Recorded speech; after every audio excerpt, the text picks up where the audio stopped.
Let's get into it with my next guest. Joining me now is former White House Press Secretary Sean Spicer. Sean, thanks so much for coming on the program tonight. First of all, I have to ask, what did you make of Biden's trip to Israel? Well, look, I think that he can give a good speech. He can show up. I give him credit for doing that. But I think we forget sometimes the policies that led up to this. It's American weakness that has empowered and emboldened Hamas to fire off rockets like this. It's the weakness that has allowed Russia to invade Ukraine.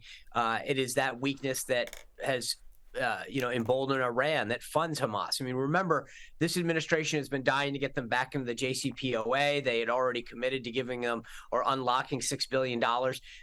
They somehow are shocked by the fact that people are taking advantage of this weakness. And that's the problem I have. The speeches are great. The events are great, but it's the policies that led up to it that are the problem. And meanwhile, now let's move back closer to Washington here and talk us through, because I think a lot of people here in Australia are looking at the headlines out of America and the Capitol and the Speaker's fight and don't quite understand what's happening here. Now we've got Jim Jordan making a push for a vote, confronting steep opposition. Talk us through this, and frankly, how much does not having a speaker in the chair matter to the Republicans?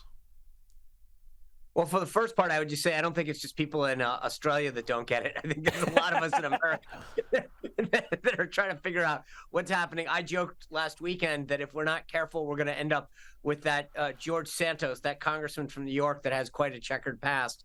If the speaker, obviously, I'm kidding, but the reality is that 98% of the conference was on board with maintaining Kevin McCarthy as speaker. You had just that handful of 8 Republicans that ousted him. And the problem is you need 98% to get to 217. So Republicans hold a 221 seat majority. You need 217 of that 221 to find a consensus candidate. And right now, nobody is getting there. I don't think that this current play, which is to empower the Speaker pro tem, which is the Patrick McHenry of North Carolina, to assume temporary duties, that's not going to pass, in my estimation. And so we're back to the drawing board.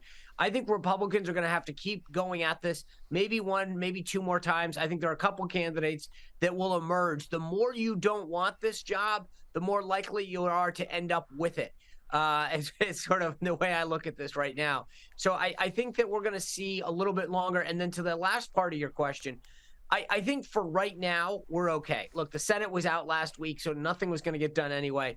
But once you get into that job, there's a learning curve. And I think that we can probably go another couple days, but if we go another week, this is really going to start to get messy. And remember, the U.S. government is on a ticking time bomb for when we'll run out of authority to spend again. And we will shut down the government in less than 30 days now.